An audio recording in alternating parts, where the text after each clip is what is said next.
कि अभी चुनाव के माहौल में हम लोग हैं और अपने प्रजातांत्रिक सिस्टम के महापर्व को हम स्वागत करते हैं, अभिनंदन करते हैं आप सभी का। और साथियों की विकास यात्रा आप इसमें पाएंगे कि सिर्फ नगर को ही नहीं, अपने इर्द गिर्द 1100 जो गांव है वहां तक मंत्री जी ने विकास के कार्यों को किया है। और सिर्फ किया ही नहीं है, आपको यह प्रिंटेड लिस्ट मिली है जिससे आप मिलान कर सकते हैं कि हमने विकास में कितने आगे कितनी लंबी लाइन खींची है। महोदय, आप जैसे सांसद को पाकर वास्तव में यह संसदीय क्षेत्र हमारा जिला धन्य है, क्योंकि पिछले 10 वर्ष पूर्व हम लोग, जहां तक मैं अपनी बात जानता हूं, हम ये समझते थे कि सांसद का चुनाव राष्ट्र को चलाने के लिए होता है। एक सांसद को चुन देने के बाद वो 5 साल के बाद ही वापस हमारे क्षेत्र में नजर आया करते थे। लेकिन आपके साथ यह अनुभव है कि कोई 15 दिन ऐसा नहीं बीता होगा कि जिस वक्त की आप इस क्षेत्र में नजर न आए हो और मुलाकात पब्लिक से न किया हो। तो मैं वैसे सांसद, पब्लिक के सांसद का यह स्वागत अभिनंदन करता हूं। महोदय, आपने हम व्यापारियों पर विशेष कृपा की है। व्यापारी बस्ते लक्ष्मी, उद्योगे राष्ट्र समृद्धि।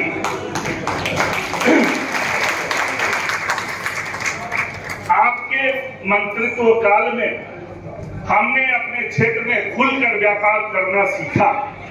जो पिछले कई दशक से हम लोग व्यापारी खुलकर व्यापार नहीं करते थे, जिसे अच्छा व्यापार करना होता था वो जिले से पलायन कर जाता था। अच्छे डॉक्टर्स पलायित हो गए थे। लेकिन आज पुनः एक ऐसा माहौल है जब हमारे नए यंग्स पढ़ रहे हैं, डॉक्टर बन रहे हैं और अपने जिले में आकर सेवा देने को तैयार है। तो वो आप महोदय आके सिंह साहब ही हैं। महोदय, आप जो व्यापार करते हैं कोई जरूरी नहीं है कि मंत्री महोदय के द्वारा, मंत्री जी के द्वारा दिया गया रोजगार समझे। यदि मंत्री जी ने एक रोड बनवाया है तो सीमेंट बनाया, वो शायद इस जिले से ही परचेजिंग हुई या लेबर कॉस्ट दिया गया, जिससे वो पैसा सेंट्रल गवर्नमेंट का विकास फंड के रूप में आता है और हम व्यापारियों तक, चाहे वो कपड़ा खरीदने के लिए, गहने खरीदने के लिए, सीमेंट खरीदने के लिए नए कस्टमर्स, नए बाजार की तैयारी होती है और हम उद्यमी, हम व्यापारीगण को एक नया बाजार मिलता है। महोदय, आप सभी इस बात का विश्वास करते होंगे कि पिछले 25-30 वर्षों से केवल हम लोगों ने सुना था कि कोइलवर ब्रिज का सर्वे हो रहा है और किसी दिन बन जाएगा। कभी सुना करते थे कि पिलर बन गए हैं, उसके बाद सुनते थे कि बाढ़ आ गया था, पिलर डगमगा गया है, फिर से उसका सर्वे होगा। परंतु महोदय, आप ये इस बात को भी मानते हैं कि मंत्री महोदय ने एक सर्वेक्षण कराया, एक बार इंजीनियर के साथ बैठे और 5.5 साल के अंतराल में वो कोइलवर पुल, 6 लेन कोइलवर पुल बनकर हमको सेवा दे रहा है। इसके लिए हम स्वागत करते हैं। मैं यहाँ उपस्थित तमाम साथियों से सर्वप्रथम मैं डॉक्टर कुमार जितेंद्र साहब से अनुरोध करता हूँ कि हम उपस्थित मंत्री जी का स्वागत अभिनंदन करें।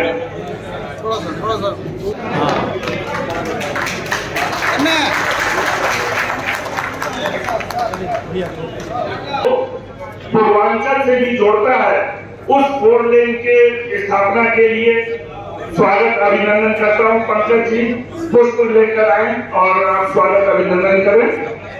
कायम नगर से आरा 0 माइल का 4 लेन जो निर्माणाधीन है, आपने देखा 6 महीने के अंदर उसकी कितनी प्रगति हुई है। मैं अभय जैन साहब से अनुरोध करता हूं कि पुष्प लेकर आए और ये मैं स्वागत कराना चाहता हूं श्री संजू जी से कि आप आए और पुष्प लेकर स्वागत टेंडर प्रक्रिया में है, मैं उसके लिए स्वागत अभिनंदन कराना चाहता हूँ। डॉक्टर साहब से, डॉक्टर द्विवेदी जी कृपया आए। मामूली सीधा घाट पर जेटी की स्थापना के साथ आरा को प्रयागराज हल्दिया राष्ट्रीय जलमार्ग का एक हिस्सा बनाया गया है। साथ ही आपको बहुत जानकर ताज्जुब होगा कि हमारे जिले से माने अभी जो थे वैसे पुल के लिए हम स्वागत अभिनंदन करना चाहते हैं। डॉक्टर गुप्ता साहब कृपया आप स्वागत अभिनंदन करें। चरवाहे विद्यालयों की स्थापना हुआ करती थी। रोज हम लोग सुना करते थे कि चरवाहा विद्यालय की स्थापना हो रही है, लेकिन आज इंजीनियरिंग कॉलेज और मेडिकल कॉलेज की स्थापना हमारे क्षेत्र में हो रही है। मैं धीरेन्द्र जैन साहब से अनुरोध करूंगा कि वो अंगवस्त्र से अभिनंदन स्वागत अभिनंदन करें। आगामी मेडिकल कॉलेज की स्थापना सूत्रधार हमारे सांसद महोदय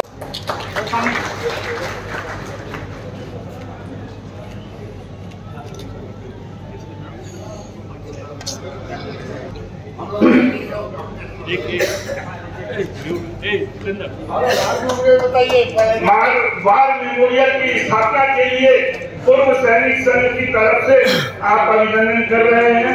मैं आप स्वागत कर रहे हैं, आपका स्वागत अभिनंदन।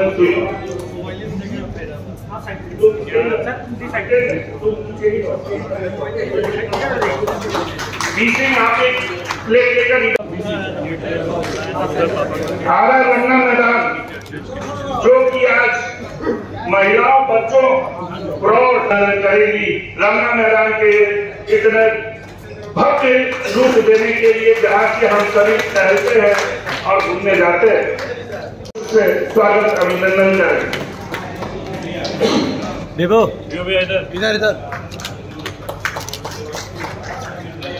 को करना इजी हुआ, परंतु उसमें कुछ टेक्निकल फॉल्ट्स थे और उसके पुनर्निर्माण के लिए जो आपने कार्य किया है और हमें लगता है कि वो 1 महीने के अंदर आरंभ भी हो जाएगा। उस सांस्कृतिक भवन के लिए कन्हैया भैया से अनुरोध है कि आप स्वागत अभिनंदन करें।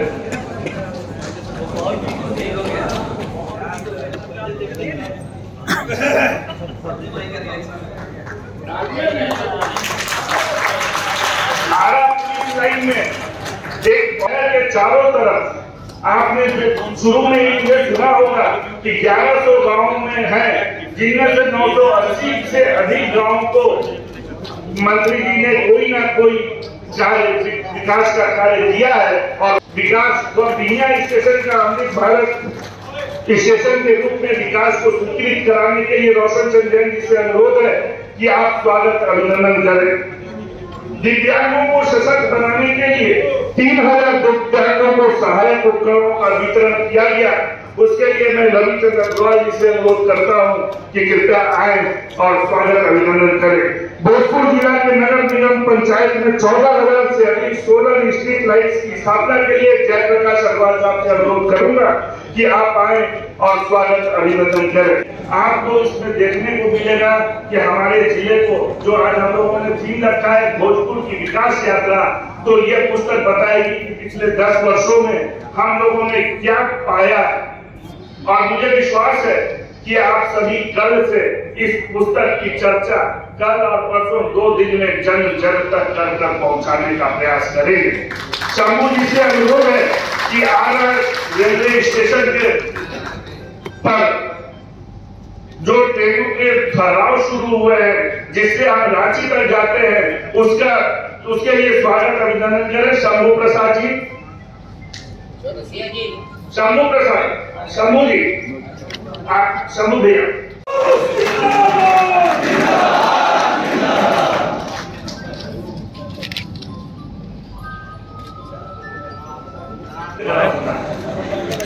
मैं डॉक्टर किरण जी से अनुरोध कर अपनी पूरी उम्र केवल पुल के रूप में पार कर चुकी थी, उसके बाद उसका कनेक्टिंग रोड का निर्माण हुआ था।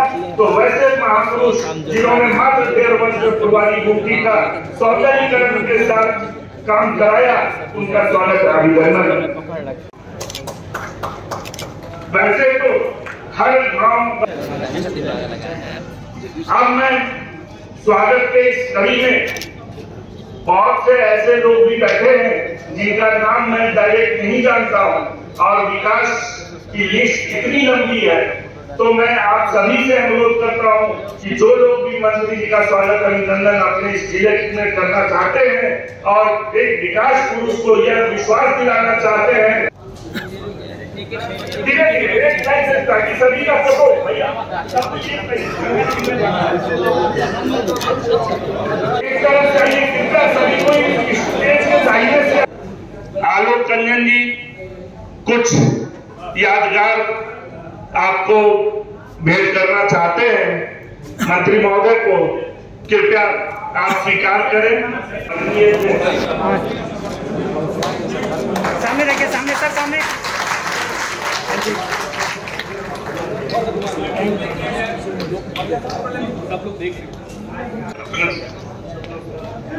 बहुत बहुत धन्यवाद।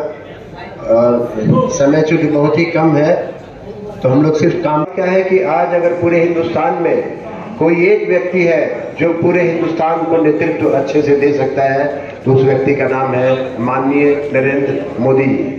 और अगर उनको हम लोग प्रधानमंत्री के रूप में देखना चाहते हैं तो हमको देश की सिर्फ एक ही पार्टी है जो निष्पक्ष होकर के हर धर्म, हर जाति, हर संप्रदाय के लोगों का ख्याल रखती है।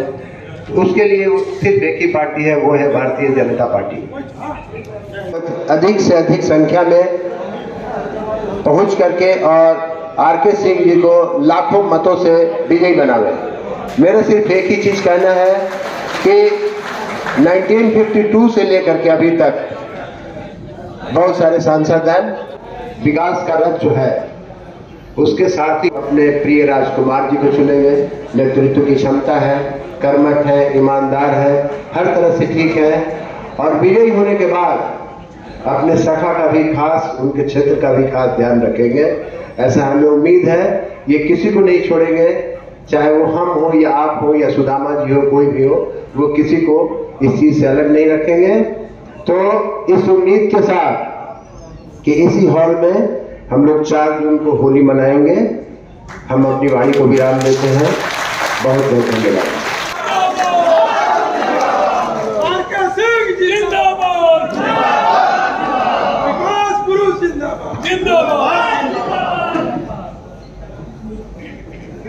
ये रिवॉर्ड अब वो है रिकॉग्निशन एंड अप्रिसिएशन।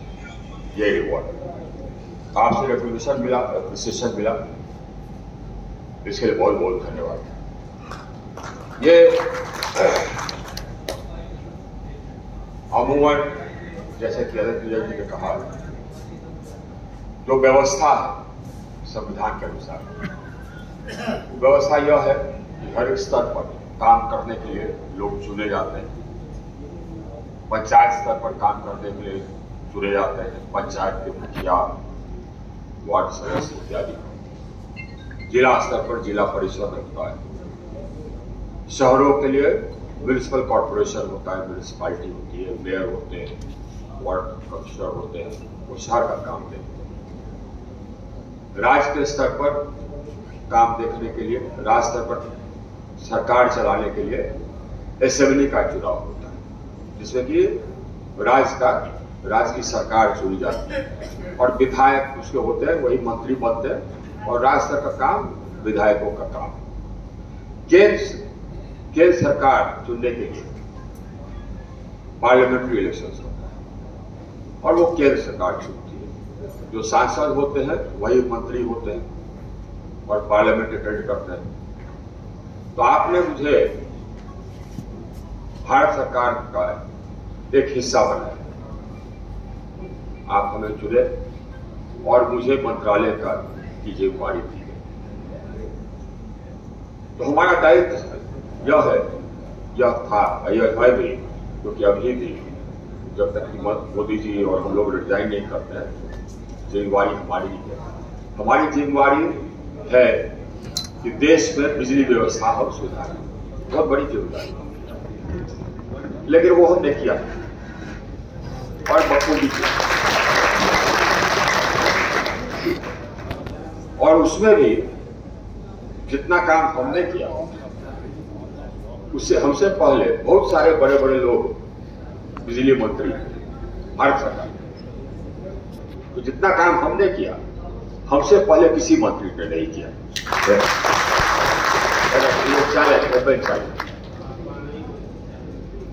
हम यहाँ पर पथ निर्माण के प्रधान सचिव बने थे। नीतीश कुमार पहली बार आए थे और उन्होंने हमको प्रधान सचिव पथ निर्माण बनाया। मैंने 3.5 साल में बिहार के पथों का कायाकल्प कर दिया। जो स्टेट हाईवेज थे उसकी लंबाई हमने दुगुना, जो भी पथ निर्माण में है रहा है बता देगा।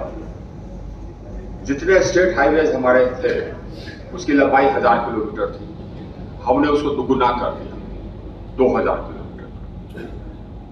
और स्टेट हाईवेज इंटरमीडिएट लेन के हुआ करते थे, हमने सबको 2 लेन किया। आप सोच सकते हैं किसी का इतना हिमाकत हो। हमको था कि हम अपने स्टेट हाईवेज की लंबाई दुगुना कर दें, कर दिए। उसके बाद फिर मेजर डिस्ट्रिक्ट रोड होता है, वो सब सिंगल लेन, सबको किसी को हमने छोड़ा नहीं, इंटरमीडिएट लेन कर। बहुत सारे महत्वपूर्ण रोड थे जो कि आरईओ में थे, उसको टेक ओवर करके हमने सबको इंटरमीडिएट लेन कर। यही कारण था कि जब हमारा भारत सरकार प्रमोशन हुआ एडिशनल सेक्रेटरी में, तो नीतीश कुमार हमको जाने नहीं दिए। जबकि सेक्रेटरी में प्रमोशन हुआ तो मैंने जिद कर दी कि मैं जाऊंगा। तो बहुत हमको मनाने की कोशिश की, हम नहीं माने, हम लोग जाएंगे। उसमें डिफेंस प्रोडक्शन क्या करता है भाई, तो हमारे अंडर में ऑर्डिनेंस फैक्ट्रीज, हम लोग टैंक बनाते हैं, तोप, कैनन, शिप्स, डिस्ट्रॉयर्स, सबमरीन्स, ये सब इंडस्ट्रीज हमारे अंदर हैं। मिसाइल्स, ये सब हमारे अंदर। Aircraft, Hindustan aeronautics limited, fighter aircraft, helicopters, ये सब हमारे अंदर हैं। Ordnance factories. अब हमारे समय में जो प्रोडक्शन हुआ वो हम तो एक फैक्ट्री ने हमको जाने देने से मना कर दिया। उन्होंने कहा कि नहीं हिसाब से ये काट दिया। तो हमने जैसे जिस समय हम गए उस समय हम लोग का देश बिजली में डेफिसिट था। सोचिए आप, जितने बिजली की खपत थी, डिमांड था, उतना वोट कम बांग्लादेश के।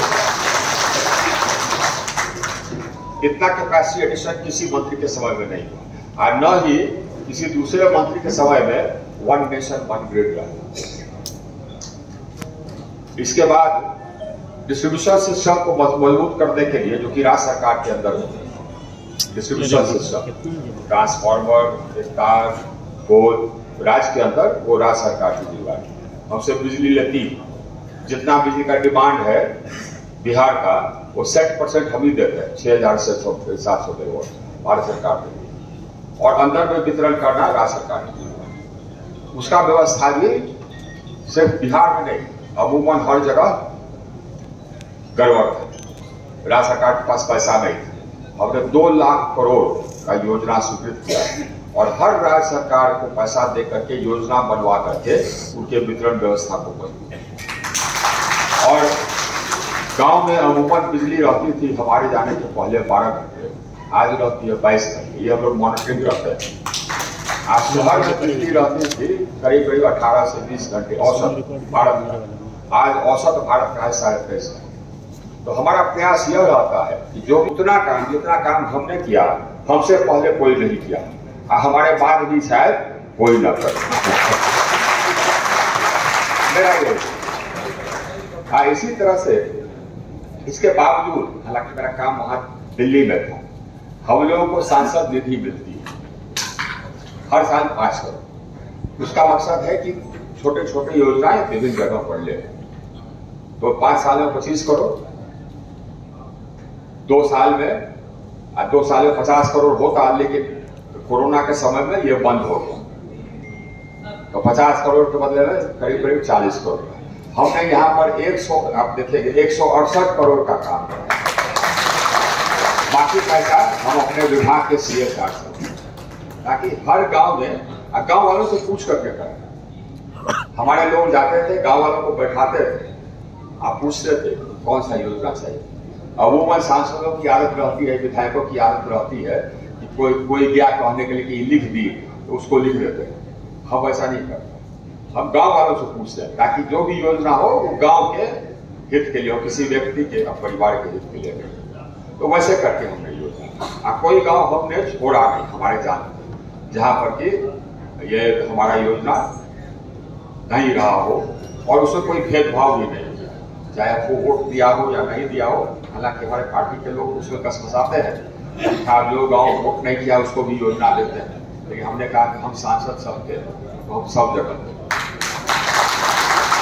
तो इसी पर हम काम करते आए हैं कि हम भेदभाव नहीं करें। ये भी हमारा मानना है कि हमारी योजना में भ्रष्टाचार है।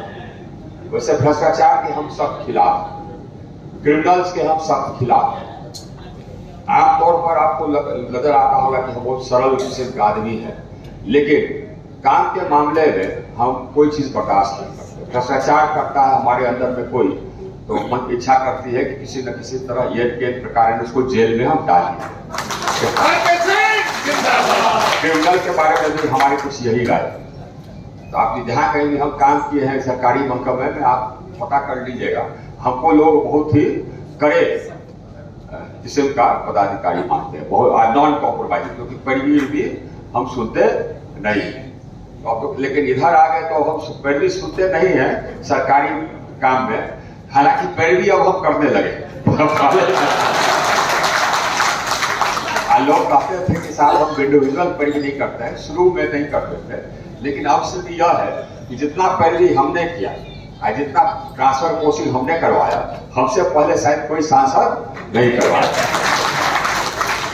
तो एक बहुत सारा काम हुआ, लेकिन हमारा कुछ विजन, उस विजन में आपको शेयर करना है। आपका हम आइडियाज चाहते हैं आरा के लिए कुछ, आरा के लिए विजन में एक तो हमारा काम बाकी है, वो हमारे रिश्ते माननीय मुख्यमंत्री जी से बेहतर हो गए हैं, तो वो हमारा पास हो जाएगा। मैं मानता हूँ कि हम लोग अगर चुनाव जीतेंगे तो पक्की तरह हम पास करवा लेंगे, बैठ करके पास करवा लेंगे। हम लोग के बीच में रिश्ते कुछ ये स्ट्रेंड हो गए थे, इसलिए स्ट्रेंड हो गए थे क्योंकि वो चाहते थे कि हम उनके पार्टी को ज्वाइन करें।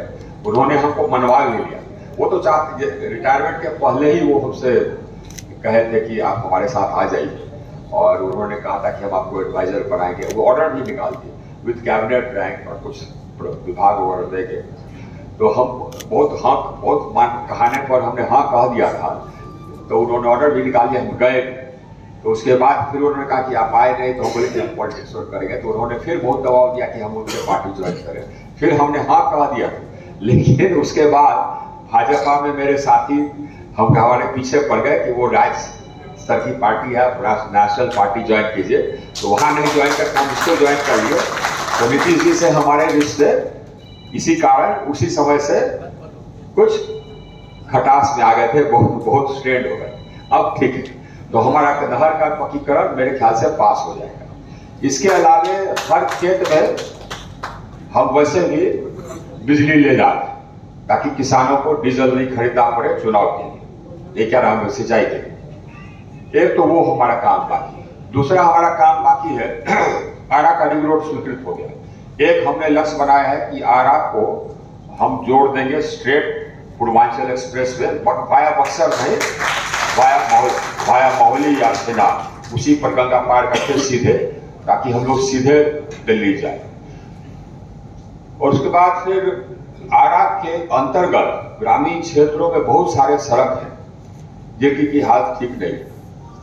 अमूमन वो राज्य ये सब राज्य सरकार का काम है, लेकिन उस राज्य सरकार के काम में हम कुछ हस्तक्षेप करेंगे ताकि बहुत सारे सड़क जो हैं वो कुछ आ जाए पथ निर्माण विभाग में, ताकि वो बढ़िया से बन जाए और मेंटेन हो सके।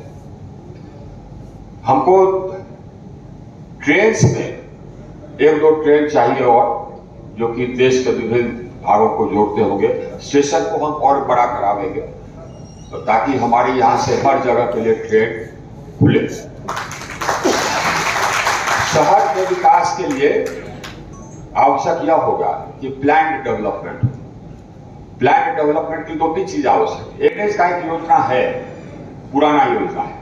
तो हम जब हम मिले थे, तारकिशोर जी जब थे नगर विकास मंत्री, मुख्यमंत्री और नगर विकास मंत्री, तो उनसे मिले थे कि वो पास हो जाए। तो वो पास हो गया, लेकिन उसको एक बार हम एग्जामिन करावे, क्योंकि वो बना था पहले।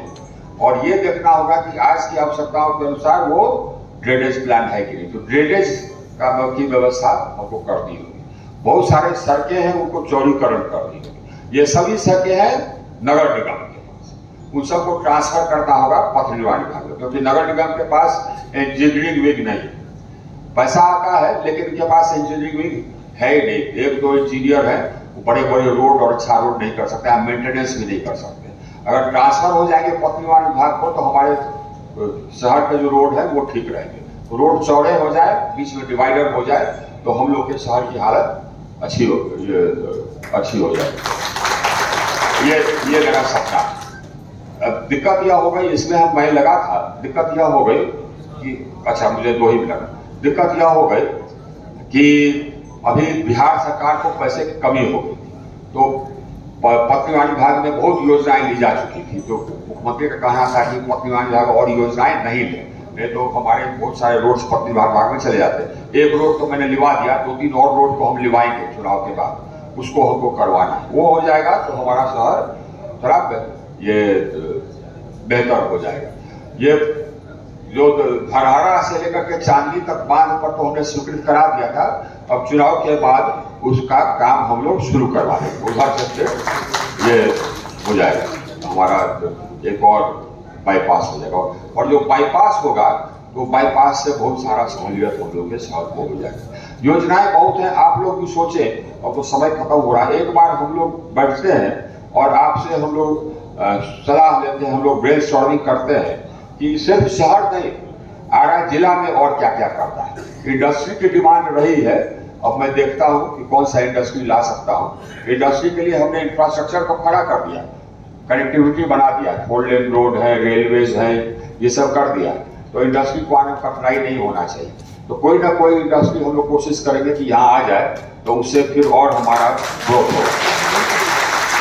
तो सपने हैं, लेकिन सपने को साकार करने का हम लोग को जज्बा भी है, तो ये हम लोग करेंगे। बोलिए भारत माता की, भारत माता की। कार्यक्रम का आयोजन किया गया है भोजपुर चैम्बर ऑफ कॉमर्स के द्वारा, क्या कहेंगे? इस विकास यात्रा कार्यक्रम के द्वारा हम लोगों ने मंत्री महोदय के द्वारा किए गए कार्यों की सराहना के साथ साथ आने वाले दिनों में जब आप जीत कर आएंगे तो भोजपुर क्या मांगता है उसका भी एक रोड मैप हम लोगों ने प्रस्तुत किया है, जिसमें हम लोगों ने आरा नगर के एक विकसित नगर के साथ साथ जितने सैटेलाइट टाउन्स हैं जैसे बिहिया, पीरो, जगदीशपुर, बढ़हरा, इन सब एरिया को एक टाउनशिप के रूप में डेवलप करने की मांग भी रखी है, जिससे हमारे यहाँ के उद्योग और व्यापार को में बढ़ोतरी हो सके। मतलब ये स्पष्ट है कि उनकी हैट्रिक लगाने की जो तैयारी चल रही है उसमें भोजपुर चैम्बर ऑफ कॉमर्स का पूरा साथ है। निश्चित रूप से, चूंकि 10 वर्षों में आपने इतना कार्य किया है, और तो हम लोगों को पूर्ण विश्वास है कि यदि आप लौट कर आते हैं तो आगामी 5 वर्षों में यह विकास यात्रा आगे अनवरत चलती रहेगी। शहर के बुद्धिजीवी, डॉक्टर्स, इंजीनियर्स, व्यापारिक, एडवोकेट, प्रिंसिपल, टीचर सभी लोग आए थे, सभी बुद्धिजीवी लोग आए थे। और सर ने 2 लाइन में ही सबको बताया कि देखिए विकास क्या होता है, विकास इन्होंने किया। और हम लोगों ने भी सारे लोगों को विकास के बारे में भोजपुर चैम्बर ऑफ कॉमर्स के मार्फत से सर के किए हुए कार्यों को बताया इन लोगों के बीच में, और सबको सम्मानित कराया गया। सभी लोगों ने सर को सम्मानित किया। तो मैं यही कहता हूं कि आप लोग 1 तारीख को, 1 जून को पहले मतदान करें, फिर जलपान करें, और अपने साथ सभी के घर से अगल बगल के लोगों को, एक व्यक्ति 10 से 15 लोगों को ले और साथ में लेके मतदान केंद्र पर जाए, मतदान कराएं, अपना मतदान भी करें और अपने दोस्त मित्र का भी मतदान कराएं। चूंकि परसेंटेज का मात्रा जब बढ़ेगा हम लोग बहुत ज़्यादा मतों से जीतेंगे। जय श्री राम।